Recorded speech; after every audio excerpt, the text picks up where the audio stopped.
अस्सलाम वालेकुम नाज़रीन, मेरा टीवी जे हफ़्तेवार प्रोग्राम आवाम जो आवाज़ सां गॾु मां आहियां जो मेज़बान शाहनवाज़ ख़ासि करे। नाज़रीन, सिंध हुकूमत पारां उमरकोट में डॉक्टर शाहनवाज़ जे जेको मुक़ाबिलो आहे उनखे कूड़ो करार ॾिनो वियो आहे। 17 सेप्टेम्बर ते जेको वाक़ियो पेश आयो उन ते सिंध हुकूमत पारां DIG हैदराबाद तारिक रज़ाक धारे जो, DIG शहीद बेनज़ीराबाद परवेज़ चांडियो, SSP बदीन शिराज नज़ीर ऐं SSP थरपारकर शब्बीर सेठार ते ॿधल जांच कमेटी जोड़ी वई। जांच कमेटी पारां अॼु 31 सुफ़नि ते मुश्तमिल जेकी आहे जांच रिपोर्ट आहे उहा सिंध हुकूमत हवाले कई वई आहे। सिंध हुकूमत जे घरू वज़ीर ज़िया हुसैन लंजार, सूबाई वज़ीर सरदार शाह ऐं IG सिंध गुलाम नबी मेमूर सां प्रेस कॉन्फ्रेंस कंदे डॉक्टर शाहनवाज़ कुंबर जे मुक़ाबले खे जाली करार ॾींदे DIG SSP Umarkot SSP Mirpur ख़ास ऐं ॿियनि पुलिस ऑफिसरनि मथां केस दाख़िल करण जो हुकुम ॾेई छॾियो आहे। ज़िया लंजार पंहिंजी प्रेस कॉन्फ्रेंस में इहो बि चयो आहे त जेकॾहिं वारिस पंहिंजी मर्ज़ी सां FIR कटराइनि, जेकॾहिं उहे FIR न कटराईंदा त हुकूमत पाण FIR कटराईंदी। जांच रिपोर्ट मुताबिक़ इन सॼे वाक़े जाली मुक़ाबले सिंध पुलिस जो जेको आहे अंबे तमामु ते असरु विधो आहे, ख़राबु कयो आहे। डॉक्टर शाहनवाज़ खे गिरफ़्तार कयो हो उमरकोट पुलिस ऐं उन खां पोइ मीरपुर ख़ासि पुलिस जे हवाले कयो वियो, जंहिं जाली इनकाउंटर जे ज़रिए उनजो क़तलु कयो। ऐं उन खां अलावा सूबाई घरू वज़ीर पारां सिंध हुकूमत पारां डॉक्टर शाहनवाज़ कुंबर जे वारसनि खे मुआवज़े ॾियण जो मामिलो पिणु गौर हेठि उहा 31 सुफ़नि ते ॿधल जेके जांच रिपोर्ट अॼु सिंध हुकूमत जे हवाले थी आहे, जंहिंखां पोइ सूबाई घरू वज़ीर अॼु कराची में प्रेस कॉन्फ्रेंस कंदे ऑफिसरनि जे ख़िलाफ़ DIG SSP Umarkot SSP Mirpur ख़ास ऐं ॿियनि ऑफिसरनि जे ख़िलाफ़ केस दाख़िल करण जा हुकुम ॾेई छॾिया आहिनि। उन खां अलावा तव्हांखे इहो ॿुधाईंदो हलां त SSP उमरकोट आसिफ़ रज़ा बलोच खे हटायो वियो आहे। उनजी जॻह ते उज़ैर मेमून खे मुक़ररु कयो वियो आहे, जॾहिं ते SSP मीरपुर ख़ास कैप्टन रिटायर्ड असद चौधरी खे पिणु हटायो वियो आहे। उनजी जॻह ते SSP थरपारकर शब्बीर सेठार खे SSP मीरपुर ख़ासि मुक़ररु कयो वियो आहे। उन हवाले सां असां सां गॾु हिन वक़्तु लाइन ते मौजूदु आहे नाले वारो कानूनदान अली पल साहब। असां उन हवाले सां जांच रिपोर्ट जे हवाले सां उन खां वधीक ओपिनियन वठंदासीं। अस्सलाम वालेकुम अली पल साहब। वालेकुम सलाम साईं, मेरा टीवी खे टाइम ॾियण जूं महिरबानियूं। अलीपल साहब, सिंध हुकूमत पारां अॼु जांच कमेटी जी रिपोर्ट ते प्रेस कॉन्फ्रेंस कई वई आहे घरू वज़ीर पारां, ऐं उन में इन डॉक्टर शाहनवाज़ कुंबर जे मुक़ाबले खे जाली करार ॾींदे पुलिस ऑफिसरनि ख़िलाफ़ केस दाख़िल करण जो हुकुम जारी कयो वियो आहे। इन जांच रिपोर्ट खे अव्हां कीअं था ॾिसो? पहिरीं ॻाल्हि त आउं ज़िया लंजार साहब जे हिन इक़दाम जो ऐं उनजी सिंसियरिटी जो आउं ख़ैर मक़दम करियां थो। बिल्कुलु सुठो क़दम आहे ऐं इहो सॼो क्रेडिट ज़िया लंजार साहब खे वञे थो। जो पहिरियों दफ़ो अवाम में, छो जो अवाम जेका हुई सा ऐं civil society human rights defenders जेके हुआ उन्हनि खे बिल्कुलु शक शुबहात हुआ त इहा इन्वेस्टिगेशन न थींदी, पर शुरू में ई हिननि जेको आहे सो उनखे जड़तू पुलिस मुक़ाबिलो करार ॾिनो। ऐं जीअं सरदार शाह उते असेंबली में जेका स्टेटमेंट ॾिनी उहा उते ई खां कड़ी जेका निकिती, जंहिंखे असां पोइ मथे खयूं त बाबा हीअ त असेंबली में मिनिस्टर मञियो आहे त कस्टडी हुनजी पुलिस वटि हुई, जी जी, त हीअ बहितरीन हिकिड़ी शइ थी वई। फैमिली खे अधु जहिड़ो कर 70% इंसाफ़ हिन मां FIR लेवल वारो मिलियो आहे। 30% हिन में जेके शयूं रहिजी वयूं आहिनि, असांजी उमेदूं हुयूं त उहे बि हिन में कवर हुजनि हा। जेके वाक़िया पब्लिक ॾिठा आहिनि ऐं बचियूं आहिनि, ॿियूं सभु शयूं आहिनि, उहे हिन में कवर न थिया आहिनि, या जेको ॿियो मूं त हेसि ताईं जेके बि रिपोर्ट ॾिठी आहे हुन में उहे 30% लेकुनास जे वारे जेको आहे, त थी सघे थो त पुलिस खां रहिजी वञे या जेका ॿिया सिफ़ा हुजनि उहे मूं न पढ़िया हुजनि हुन में शामिल हुजे, पर मुकमल इंसाफ़ अञा थींदो तॾहिं जॾहिं उहे माण्हू बि हुन में अची वेंदा हुनजी लपेट में न ईंदा, त पोइ सिंध में ईअं अमन अमान ऐं इहो ख़राबु थींदो रहंदो। पर बहरहाल ही जेसि ताईं जेका बि हेसि ताईं आई आहे हिन जो असीं भरपूर ख़ैर मक़दम करियूं था ऐं ज़िया लंजार साहब खे असीं मुबारकबाद पेश करियूं था। ऐं पुलिस वारनि जिन हिन कमेटी में हिसो वरितो आहे उन्हनि खे त 70% 80% जेका शइ थी आहे उहा बिल्कुलु सही आहे। अलीपल साहब, इन जांच कमेटी रिपोर्ट में इहो बि इंकशाफ़ कयो वियो आहे त डॉक्टर शाहनवाज़ खे कराची पुलिस गिरफ़्तार करे जॾहिं उमरकोट बि आंदो त उनखे डायरेक्शन्स मिलियूं त जमड़ाऊ चेक पोस्ट आहे का पुलिस, उते इहो SSP मीरपुर ख़ासि पुलिस हवाले डॉक्टर शाहनवाज़ कुंबर खे कयो वञे। उते वाइट रंग जी वीगो आहे, जांच रिपोर्ट में ॼाणायो वियो आहे त उहा वीगो जेकी आहे उहा SSP मीरपुर ख़ासि जी आहे। उन में उन डॉक्टर शाहनवाज़ खे सवार कयो वियो आहे, जेका जांच कमेटी जी रिपोर्ट जे मुताबिक़ CCTV कैमरानि में बि उहा विगो जेकी आहे टूल प्लाज़ा तां क्रॉस कंदे ॾिसी सघिजे थी। ऐं उन बाद उनखे CIA मीरपुर ख़ासि जे हवाले कयो वियो आहे ऐं CIA मीरपुर ख़ासि उनखे खणी उते जेकी पहुती आहे कोर्ट सब्जल आहे हिकिड़ो स्टाफ उते पहुती आहे ऐं उतां जेको सो पोइ पुलिस जेको आहे मुक़ाबिलो ज़ाहिर करे उनखे क़तलु कयो आहे। त SSP सतह जो ऑफिसर इन एॾे वॾे क्राइम में मुलविस हुजे, असां सिंध में अदालत खां मथां क़तल त थींदा रहनि था, पर इन लेवल जा क़तल तव्हां इनखे कीअं था सम्झो? जेके बि पुलिस वारा SSPs आहिनि उन्हनि मां अधु SSPs अहिड़ा आहिनि जिन जा नाला वठी तव्हांखे ॿुधायां त उन्हनि सां गॾु ई डेथ स्क्वाड गॾु हूंदा आहिनि। जेके ॿिया क्रिमिनल हूंदा आहिनि सिविल प्लेन क्लॉथ्स में उहे गॾु हूंदा आहिनि, उहे मुक़ाबलनि जा कूड़नि मुक़ाबलनि जा एक्सपर्ट आहिनि।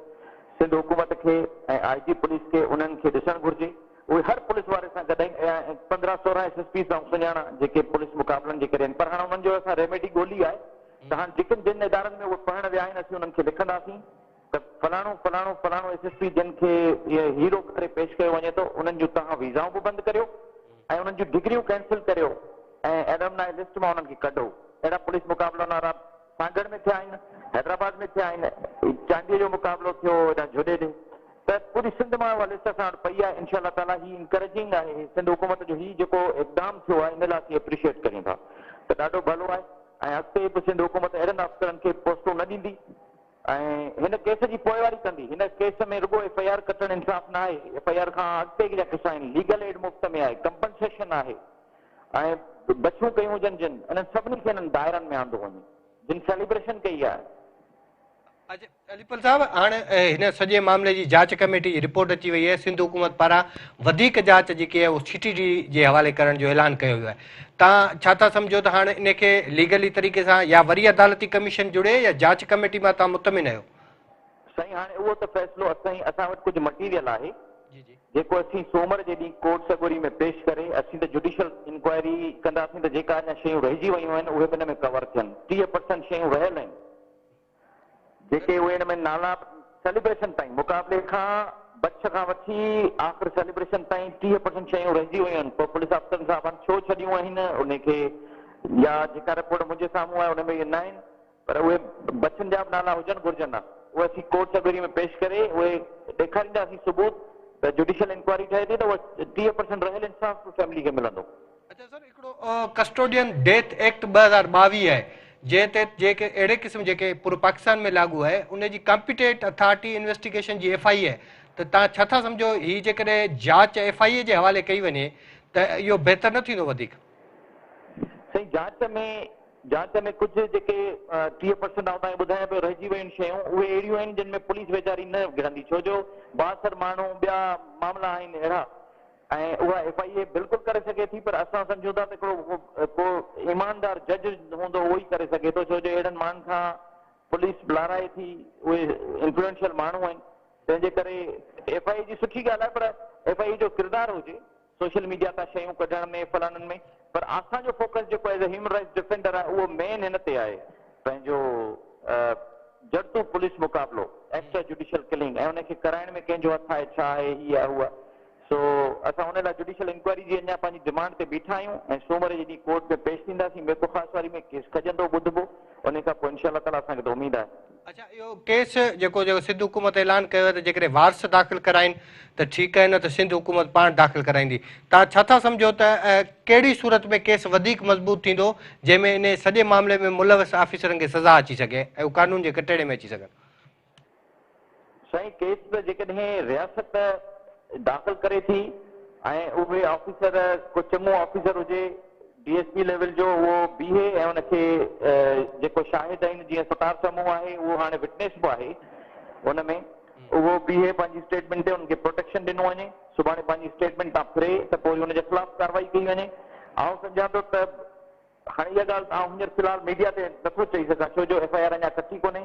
आउं उहा ज़रूरु फैमिली खे मशवरो ॾींदुसि या ॿिया वकील हुते या जेके दोस्त वेझा आहिनि फैमिली खे उहे मशवरो ॾींदा, पर आउं फ़िलहाल मीडिया ते इहा ॻाल्हि नथो चवणु चाहियां त कीअं जेको आहे सो FIR वधीक मज़बूत हूंदी। ॿिन्ही हवालनि सां थी सघे थी, फैमिली हवालनि सां हूअं थी सघे थी, पर असीं कोशिशि कंदासीं त फैमिली जो इहो हक़ आहे उहा फैमिली इस्तेमालु करे, उनखे मशवरो ज़रूरु ॾींदासीं, पर फैमिली फ़ैसिलो करे।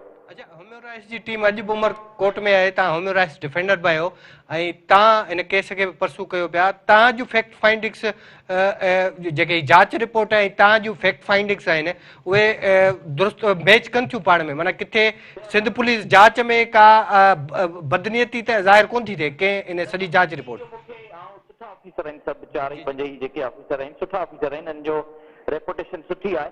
इन्हनि खां के शयूं रहिजी वयूं हूंदियूं, मिसाल तौर उमरकोट पुलिस खां अची पुछियो हूंदऊं त बाबा ही छा आहे, हिन में हिकिड़ो ॿ फैक्टर रहिजी वियो आहे, उहो ॾाढो इंपॉर्टेंट फैक्टर आहे जेको असीं मंडे ते पेश कंदासीं जुडिशियल कमीशन में, उहो हिन रिपोर्ट में न आहे। उन में हितां हुतां खां पासा थोरा पटियल आहिनि, उहे रिपोर्ट में अचणु घुरिजनि हा। ऐं पब्लिक जी डिमांड ॾिसिजो वई, कुझु त पब्लिक खे हीअ रिपोर्ट ठारींदी त ठीकु आहे, सुठो थियो, पर अञा ताईं आउं सम्झां थो ज़ियाल अंजार साहिब खे उन्हनि 30% वारे हिसे खे कवर करणु घुरिजे ऐं को बि बासर हिन में बचणु न घुरिजे। ठीकु आहे अलीपल साहब, तव्हांजी वॾी महिरबानी मेहरान टीवी खे टाइम ॾियण जो। नाज़रीन, प्रोग्राम में ॻाल्हि ॿोल जो सिलसिलो जारी आहे, वठूं था हिकिड़ो नंढिड़ो ब्रेक खां पोइ ॿीहर हाज़िर थियूं था।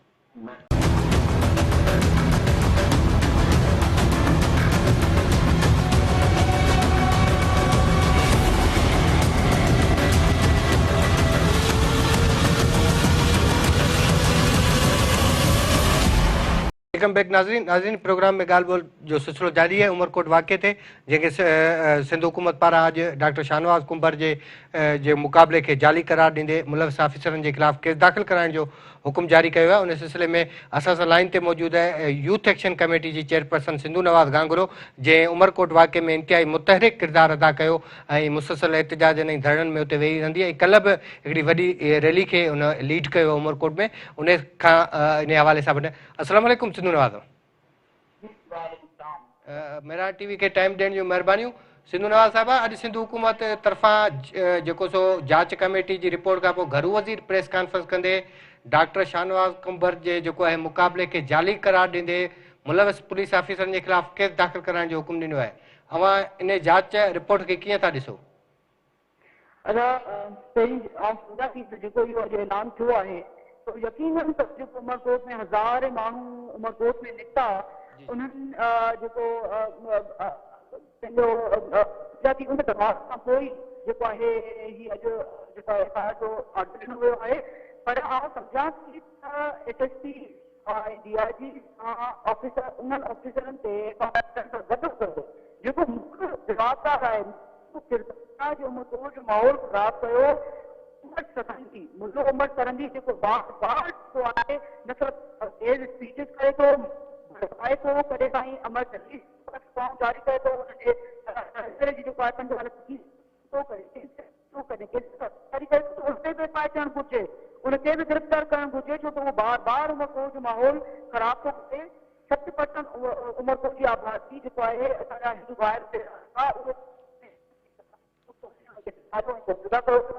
पर कल्ह जेको आहे जहिड़ी तरीक़े सां माण्हू रोडनि ते निकिरी आया, इहो उन्हनि मुल्क खे ख़बर पइजी वई हूंदी त सिंध जेको आहे सुफ़िन जी धरती आहे, शाह इनायत जी धरती आहे, सचल सरबत जी धरती आहे, मक़बूल जी धरती आहे, ऐं जीअं सैयद रसूल बख्श खलीजे जो पोरियो आहे जेका सिंध दुनिया के अंदरि हुनजी शनाख़्त आहे, उनखे क़ाइमु करण लाइ सिंधी माण्हू विढ़ंदा रहिया।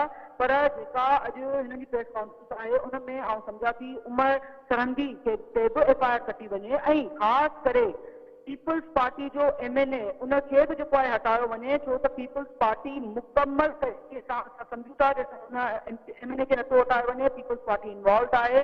जे आउं सम्झां थी पहिरीं उमर सरहंदी खे कॾहिं गिरफ़्तार ही कनि हा जॾहिं साईं अमर जलील लाइ चवनि कयूं त ही अॼु ॿियो एॾो वाक़ियो न पेश अचे हा त जेको आहे अॼु FIR जो ऑर्डर थियो हुजे, पर आउं सम्झां थी इन्हनि ऑफिसरनि सां गॾोगॾु जेको आहे उमर सरहंदी ते बि FIR थियणु घुरिजे। सिंधु नवाज़ साहिबा, चवां था पीपल्स पार्टी जी इन्वॉल्वमेंट है, पर सिंध गवर्नमेंट एॾो वॾो कदम खयो आहे, घरू वज़ीर प्रेस कॉन्फ्रेंस कई है सूबाई वज़ीर सरदार शाह IG गुलाम नबी मेमूर सां गॾिजी। असां ॾिसंदासीं त पाकिस्तान जे ॿियनि सूबनि में अहिड़ा मामला थींदा रहंदा आहिनि, पर कंहिं बि लेवल ते प्रोफेशनल हुकूमत इन लेवल ते हरकत में न आई जहिड़ी हिन वक़्तु उमरकोट वाक़े ते आई है। न सिर्फ़ु उन्हनि सख़्तु एक्शन खयो आहे, पर DIG सतह जो ऑफिसर बि उन्हनि मुअतल करे उन ख़िलाफ़ केस दाख़िल करण जो हुकुम ॾेई छॾियो आहे। त तव्हां अञा बि सिंध हुकूमत जे हिन सॼे एक्शन मां मुतमिन न आहियो? अदा पीपल्स पार्टी जेको आहे कॾहिं पाण खे सेक्युलर कराईंदी आहे, कॾहिं लिबरल कराईंदी आहे। अच्छा, जॾहिं उहा सफ़ा मुकमल फसी वेंदी आहे किथे, त उहो पंहिंजे शहीदनि जे पोयां पोइ लिखंदी आहे। त आउं सम्झां थी हिन वक़्तु जेसि ताईं ही त आवाम जो दबाव आहे, ही त सिंध उहा आहे जेका साईं जीएम सैयद रसूल बख्श फरीदे जी सिंध आहे, जिन मज़ामत कई, जेके उमरकोट ताईं पहुता। न त थियणु छा घुरिजे हा त पहिरें पुलिस जो SSPs इन्वॉल्व, DIG ताईं इन्वॉल्व, ऐं उमर सरंदी जेको आहे नफ़रतूं जेको आहे फैलाईंदो रहियो, नफ़रत में स्पीचिस कंदो रहियो, ऐं जेको आहे हुनजी सपोर्ट जेको आहे पीपल्स पार्टी जी त कई यूकेस थी। मां सम्झां थी ॿिए ॾींहुं पहुची करे हुननि जा MLAs वञी गुलनि जा हार पाराइनि, जेको आहे गुल विछाइनि। त इहो आउं सम्झां थी पीपल्स पार्टी हिन जी ज़िमेदार न आहे। पीपल्स पार्टी अगरि उमर सरंदी खे तॾहिं गिरफ़्तार करे हा जॾहिं साईं जीएम सैयद जा 50 लख रखियो वियो, त हीउ छा वाक़ियो थिए हा? कॾहिं बि न थिए हा। त पीपल्स पार्टी हिन महिल आवाम जे दबाव जे करे जेको दुनिया जे अंदरि ही ख़्वार ई ख़राब थिया आहिनि, छो त ही दावा कंदा रहिया आहिनि त असां सेक्युलर जमात आहियूं, असां सेक्युलर जमात आहियूं, असां लिबरल जमात आहियूं। त ही जमात पाण सिंध हुकूमत कंहिंजी आहे? त MLAs कंहिंजा आहिनि? त ही कॾहिं जेका हिननि जा सरकार जेका बि हिननि जी जमात में सरकार विचलन जागीरदार विचलन करे कंहिंखे क़त्ल कनि था, करे कंहिंखे क़त्ल कनि था, करे गुलनि जा हार पाराइनि था। त आउं सम्झां थी पीपल्स पार्टी हिन महिल दबाव में जेको आहे प्रेस कॉन्फ्रेंस कई आहे ऐं जेको आहे FIR जो ऑर्डर कढियो आहे। पर हिन वक़्त ताईं हिननि जो MLA जेसि ताईं हुनखे नथो हटायो वञे, तेसि ताईं सिंध समेत हर माण्हू इहो सम्झो पियो त पीपल्स पार्टी हिन में इन्वॉल्व आहे, इन पूरे मामले में जंहिं इहो ड्रामो कयो ऐं ड्रामो फ्लॉप थियो। हाणे पंहिंजो पाण जो सेविंग करण लाइ, पंहिंजो पाण खे बचाइण लाइ ही जेको आहे हिननि ऑफिसर खे ही गिरफ़्तारी जा ऑर्डर थिया आहिनि, FIR जा ऑर्डर थिया। न त ही पहिरीं चाहिनि हा त शेरबानो ASP हुई लाहौर में, जूनियर ASP हुई, हुन क्राउड खे कहिड़ी तरीक़े सां कंट्रोल कयो। हुन अमजद शेख हुयो हैदराबाद जे अंदरि 2 टे साल ॻाल्हाए, हुन क्राउड खे कंट्रोल कयो हुयो, इन्हनि जुनूननि खे कंट्रोल कयो हुयो। त ही ड्रामो असांखे त ड्रामो ई लॻे थो। ऐं आउं सम्झां थी त जेसि ताईं उमर सरंदी खे गिरफ़्तार नथो कयो वञे, जेसि ताईं हिन MLA खे नथो हटायो वञे, तेसि ताईं PP जी इन्वॉल्वमेंट असां सम्झंदासीं। अच्छा, तव्हां हिन सॼो जेको उमरकोट जो वाक़ियो थियो उन में जेको मुतहरिक किरदारु तव्हां अदा कयो, लीड तव्हां कयो, सॼो मोमेंटम तव्हां जोड़ियो, तव्हां सिंध हुकूमत जी अॼोकी जांच रिपोर्ट मां मुतमिन आहियो, जंहिंमें हुन ऑफिसरनि जे ख़िलाफ़ न सिर्फ़ु केस दाख़िल करणु पर उनखे गिरफ़्तार करण जूं हिदायतूं ॾिनियूं आहिनि। त तव्हां हिन सॼे सिंध हुकूमत जे हिन जांच रिपोर्ट मां मुतमिन आहियो? एडवोकेट अलीपल जे मूजिबि त 70% असां जांच रिपोर्ट मां मुतमिन आहियूं, 30% कुझु शयूं रहिजी वियूं आहिनि। त तव्हांजो ओपिनियन छा इन हवाले सां? बिल्कुलु पीपल्स पार्टी जेको बार बार सिंध जे अंदरि उनजो रवैयो रहियो आहे, उन्हनि जो असांजो बि उहा ई जेको आहे ॻाल्हि रहंदी त पीपल्स पार्टी ते यकीन करणु मुश्किल हूंदो आहे। हाणे अवाम जे दबाव में अची जेको आहे इहे ऐलान हिन कया आहिनि त FIR थियणु घुरिजे, पर आउं सम्झां थी जेसि ताईं इन्हनि ऑफिसर्स ते FIR सां गॾोगॾु उमर सरंदी ऐं MLA खे हटायो वञे, तेसि ताईं पीपल्स पार्टी जी इन जेको आहे अची प्रेस कॉन्फ्रेंस असां त जेको आहे असां बि अॻु जेको आहे मुतमिन थींदासीं, छो त पीपल्स पार्टी ते को बि माण्हू यकीन नथो करे सघे, जहिड़ा हुननि माण्हू वेठल आहिनि, जहिड़ा सरकार जागीरदार वॾेरा कातिल सभई हुन जमात में आहिनि। त आउं सम्झां थी ही मामलो कोई ड्रामो जेको आहे उनमें हिननि जी इन्वॉल्वमेंट आहे ऐं पंहिंजे MLA खे हटाइण सभिनी खां पहिरीं हिननि खे पहिरें ॾींहुं हटाइणो हुयो। जे ही सम्झनि पिया त इहो ग़लति थियो आहे, हार MLA खे न करणु घुरिजनि हा, इहो ग़लति अमल थियो आहे, चाहे कोताही आहे ऑफिसर जी, त तव्हां पंहिंजे MLA खे हुन वक़्तु तव्हांखे हटाइणो हुयो। पर तव्हांखे हिन महिल परवाह आहे पीपल्स पार्टी खे, ऐं जेको आहे हिन महिल कोर्ट में एहतजाज थियो, हज़ारे माण्हू निकिता, उन्हनि डिमांड कई त ऑफिसर्स खे हटायो वञे, हुननि ते FIR कढी वञे, उमर सरंदी ते FIR कढी वञे। जेको आहे सिंध अमन जी धरती आहे, रवादारी जी दुनिया में हुनजी शनाख्त आहे, उहा रवादारी अमन प्यार आहे, उन शनाख्त खे बरक़रार रखण लाइ असां सभु सिंधी बाशूर माण्हू विढ़ंदासीं ऐं जितां मज़ामत कंदासीं, छो त असांजी धरती खे असां ईअं मुल्हनि जे हथनि थी करे जुनूनी माण्हुनि जे हथ में ईअं सरण न ॾींदासीं। त आउं सम्झां थी जेसिताईं उमर सरंदी ऐं MLA पंहिंजी सीट ते वेठल आहे, तेसि जेको आहे दौरान ते असां सभु मुतमिन आहियूं। सिंधु नवाज़ साहिबा, अवां उनजे अमर सां मिलिया हो 2 दफ़ा, सिंधु हुकूमत चयो आहे जेकॾहिं वारिस केस दाख़िल न कराईंदा त सिंधु हुकूमत माना रियासत फरियादी थींदी, त हुनजा वारिस केस दाख़िल कराईंदा? हू एग्री आहिनि, हू के दॿाउ में न आहिनि? असांजी थोरी देरि पहिरीं ई ॻाल्हि थी हुई उनजे भाउ सां उन्हनि इहो चयो त असां ऐं उन्हनि जो जेको नालो आहे वकील आहे पाण उनजी असां पंहिंजे तरफ़ां जेको आहे असां पाण ई असां कराईंदासीं त फैमिली त बिल्कुलु उहा पहिरें ॾींहं खां फाइट करे पई छो त उन्हनि सां जेको ज़ुल्म जेको ऑफिसर्स ऐं मुल्हनि कयो आहे उनजी को बि जेको आहे तदारुक उनजो को बि जेको आहे असांखे लफ़्ज़ ई न आहिनि असां कहिड़ा बयान कयूं जेको उन्हनि सां ज़ुल्म कयो वियो आहे हिकु लाश खे गोलियूं हणी पई पुलिस मारे थी उहो लाश बि जुनूनी वरी उहे जुनूनी साड़ियुनि सां उन्हनि जूं नियाणियूं उनजा बचड़ा जेको आहे उन्हनि जुनूननि जे पोयां भॼंदा रहंदा उन्हनि जे मथे ते पोती न आहे पेरनि में न आहे हू भॼंदा रहंदा पर उन्हनि खे धिका ॾिना विया उन्हनि खे तज़लील कई वई त हीउ कहिड़ो असां कहिड़ो असांजो हीउ जुनूनियत वारो रवैयो आहे त उन रवैये उन जुनूनियत खे जेको आहे सम्झां थी जेको आहे तॾहिं बात थी ईंदी जॾहिं उन्हनि ते एफ.आई.आर. थींदी इन्हनि मुल्ज़िमनि खे गिरफ़्तार कयो वेंदो इन्हनि जेका बि इन्वॉल्व माण्हू आहिनि जिन उमरकोट जो माहौल ख़राबु कयो जेको अमन जो जेको खितो आहे उनखे ख़राबु करण जी कोशिशि कई उनखे गिरफ़्तार कयो वञे ऐं फैमिली बिल्कुलु पाण एफ.आई.आर. करण लाइ तयारु आहे। सिंध हुकूमत पारां डॉक्टर शाहनवाज़ जे वारसनि खे मुआवज़े ॾियण वारो मामिलो ज़ेरे गौर हेठि आहे। यूथ एक्शन कमेटी के जा हाणे कहिड़ा डिमांड्स आहिनि ऐं अॻियां छा खणी वञी जेको कहिड़ा डिमांड्स खणी एतिजाजी तहरीक हलाइण वञी रहिया आहिनि। तव्हांजो 6 अक्टूबर ते शायदि कराची में बि एतिजाज जो ऐलान थियल आहे। जी बिल्कुल असांजो 6 तारीख़ ते 8 ॾींहं ऐलान थियल आहे पर अञा बि उन तारीख़ ते जेको आहे दौर विचार आहे पर असांजी उन डिमांड ते बि कई आहे हुई त सभिनी ऑफिसर्स ते एफ.आई.आर. कटी वञे उन्हनि खे गिरफ़्तार कयो वञे एस.एस.पी. उमरकोट एस.एस.पी. बेगुकास PI. Jaswani SHO. Civil officer उन सां गॾु उमर सरहंदी खे अवल सभिनी मुख्य सवालदार मुख्य किरदार उहो आहे उनखे गिरफ़्तार कयो वञे ऐं एम.पी.ए. जेको आहे एम.एन.ए. जेको आहे उनखे हटायो वञे तेसिताईं जेको आहे असांजी जिदोजहद रहंदी ऐं जेको आहे एहतजाज थींदा रहंदा मज़ामत थींदी रहंदी। सिंधु नवाज़ साहिबा ही जेकी कमेटी जोड़ी हुई सिंध हुकूमत इहा सिर्फ़ जाली इनकाउंटर जेको पुलिस कयो उन जी फैक्ट फाइंडिंग्स ते ॿधल हुई उन दौरान जेके इंतिशार पखेड़ियो जेके ॿिया माण्हू मुलविस हुआ उन हवाले सां का जेकी आहे का कमेटी न जुड़ी या कमीशन न जुड़ी तव्हांजो छा मुतालबो उन ते कमीशन जुड़णु खपे ऐं उहा जे जुड़णु खपे त उहा अदालती हुजे या सिंध हुकूमत जे मातहत के इदारे जी हुजे।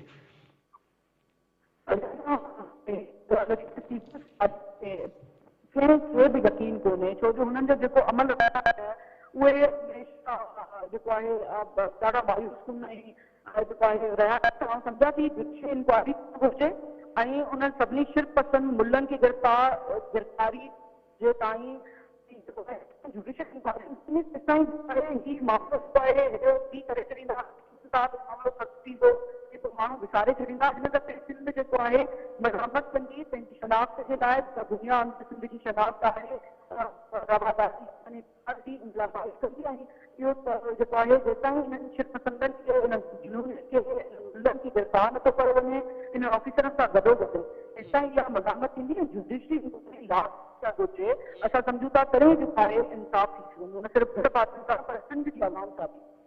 ठीक है सिंधु नवाज़ साहबा अवां जी मेहरबानी इमरान टीवी के टाइम ॾियण जी। नाज़रीन प्रोग्राम में ॻाल्हि ॿोल जो सिलसिलो जारी आहे वठूं था हिकिड़ो नंढो ब्रेक खां पोइ ॿीहर हाज़िर थियूं।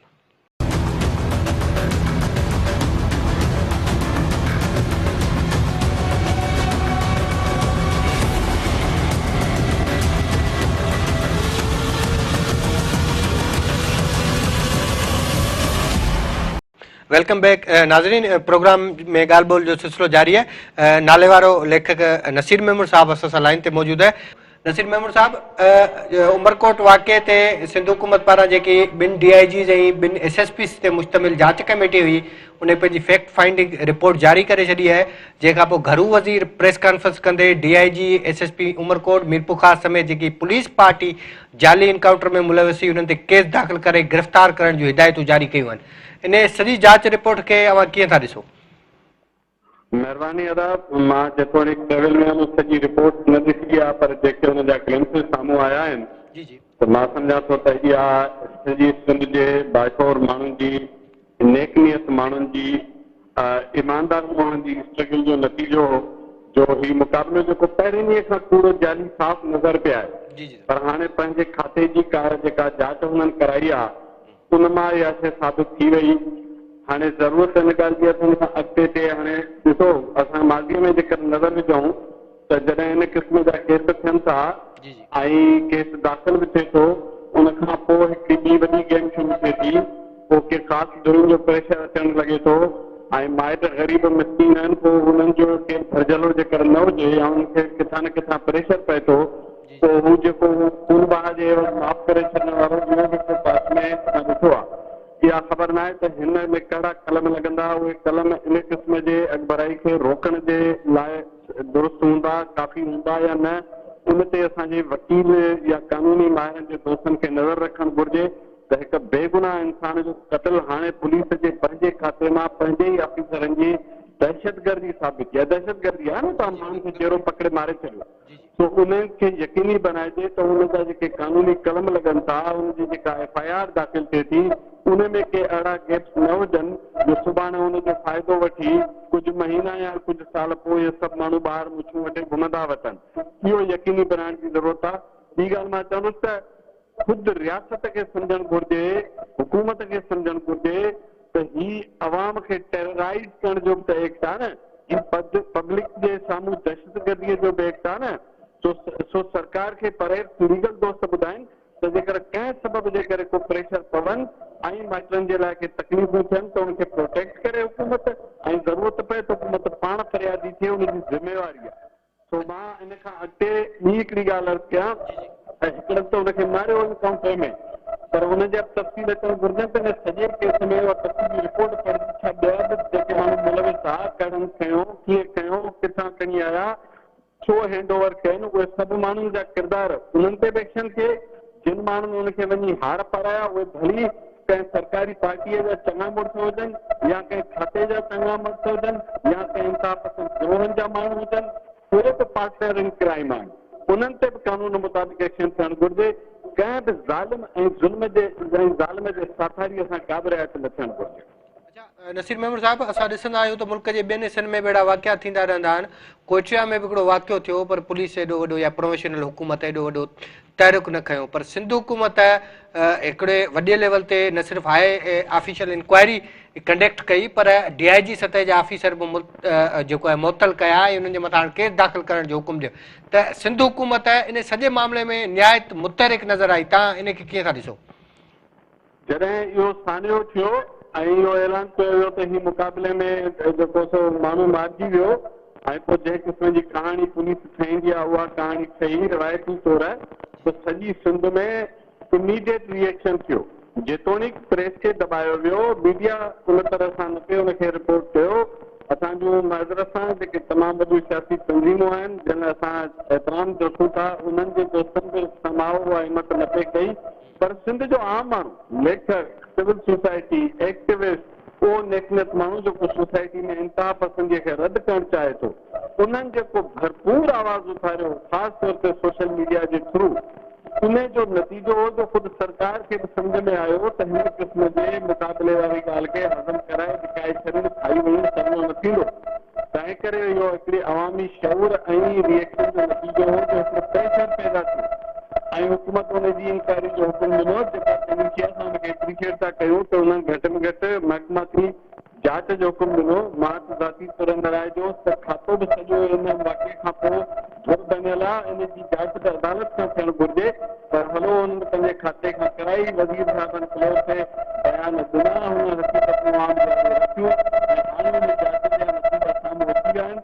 ऐं सवाल इहो हुकूमत लाइ हूंदो त अॻियां हुकूमत कीअं थी यकीनी बनाए त इहे सभु जेके हिन वाक़े जा मुजरिम आहिनि उहे कानून मूजिबि इंसाफ़ थिए माण्हुनि सां, मरूम जेको मक़सूल जेको बेगुनाह हुननि मारियो, तोहमतूं हणी, उनजे रत सां इंसाफ़ थिए, उनजे पोयरनि सां इंसाफ़ थिए, उनजे पोयरनि खे प्रोटेक्शन मिले ऐं हर उहो माण्हू जंहिं इंतिहा पसंदीअ जुनून जे ख़िलाफ़ आवाज़ उथारियो आहे, जंहिंखे मुख़्तलिफ़ शिकिलुनि में जुनूनी टोला धमकियूं ॾियनि था, उन्हनि खे मुंझो ॾियणु हिननि जुनूनी गिरोहनि खे या हुकूमत जी ज़िम्मेवारी आहे। शहरनि जी जान ऐं माल पंहिंजे हक़ जे लाइ आवाज़ उथारींदड़नि जो जान ऐं उनजी ज़िंदगी जो तर्क हुकूमत जी ज़िम्मेवारी आहे। त हुकूमत वटि अञा कई मरहला आहिनि जिन ते हुनखे पंहिंजी कमिटमेंट ॾेखारण जी ज़रूरत पवंदी।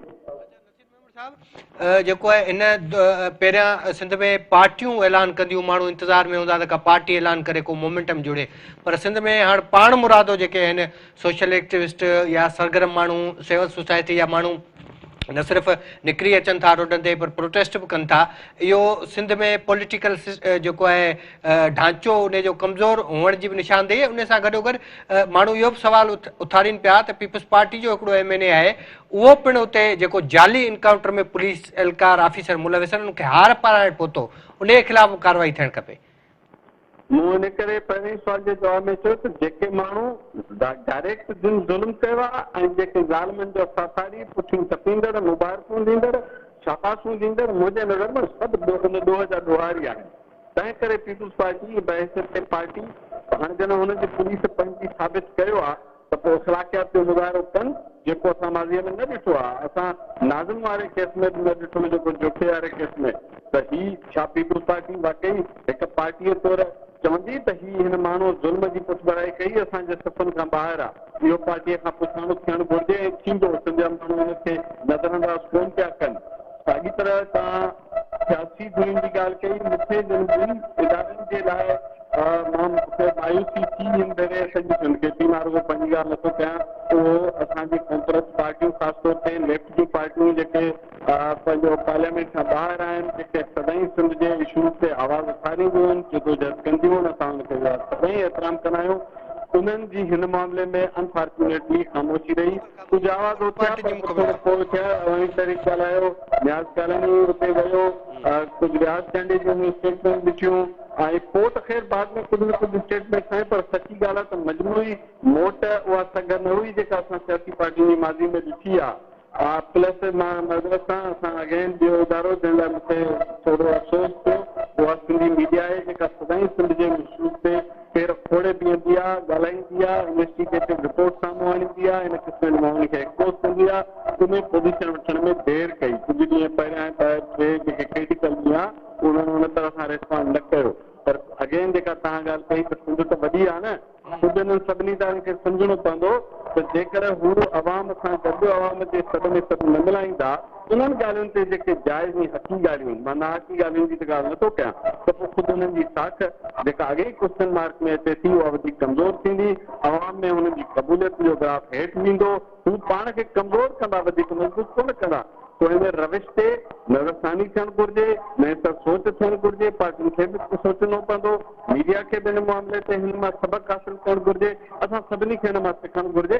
छो ज़हन में रखियो, असां सभिनी खे हिक ॿिए सां वेठा न आहिनि वधाइणा, हीअ सोसाइटी ॾुखी आहे, हिन मुल्क जूं हालतूं ॾुखियूं आहिनि, हिते तरह तरह जा गिरोह आहिनि, हीअ सानिया न पहिरियों आहे न आख़िरी आहे, असांखे जेके ॾिठी जदोजहद आहे अमन ऐं इंसाफ़ पसंदीअ जी, उनजे लाइ जीअं त गॾु हलणो आहे, ॾिघो सफ़र आहे, तंहिं करे सभु पंहिंजे ग़लतियुनि मां चुकुनि मां सिखूं, जिते बि जंहिंखां थियूं ऐं अॻिते जे लाइ असां मुस्बत हल जे तरफ़ वधूं।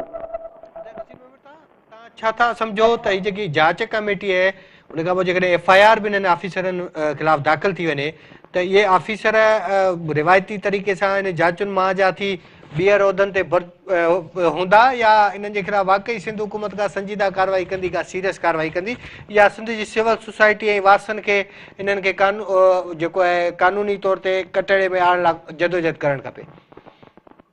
तव्हांजो इहो ख़दशो वज़न थो रखे, इहो ख़दशो आहे, असां माज़ीअ में ॾिठो आहे त कीअं केस हेठि मथे कया वेंदा आहिनि, कीअं केस रुलाया वेंदा आहिनि, FIR में गेप किथे छॾिया वेंदा आहिनि, दवाउनि में गेप कीअं रहंदा आहिनि, कार्रवाई हलंदी आहे त हुनखे कीअं डिस्ट्रैक्ट कयो वेंदो आहे।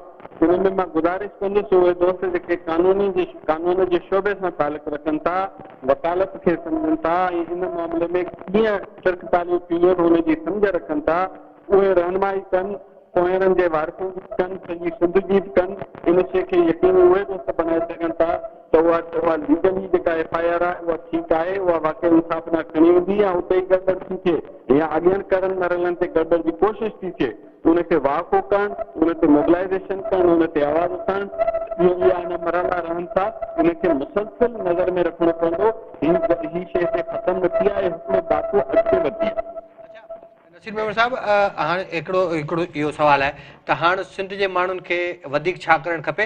ॿियो त ई जेकी सिंध हुकूमत पारां जोड़ियल कमेटी हुई उन पारां सिर्फ़ु इहो जाली इनकाउंटर जे हुन ते दायरेकार में हुई। सिंध हुकूमत पारां वधीक जांच लाइ मामिलो CTD ॾांहुं उमारण जो फ़ैसिलो कयो वियो आहे, पर उन सॼे सिनेरियो में जेके प्राइवेट माण्हू हुआ जेके उन सॼे वाक़े में, छा उन्हनि लाइ बि जांच कमेटी जोड़णु खपे, उन्हनि खे बि कानून जे कटड़े में आणणु खपे जिन सॼो उन पट्टी जो या इलाइक़े जो माहौल जेको आहे उहो इंतिशार जी तरफ़ ख़राबु कयो?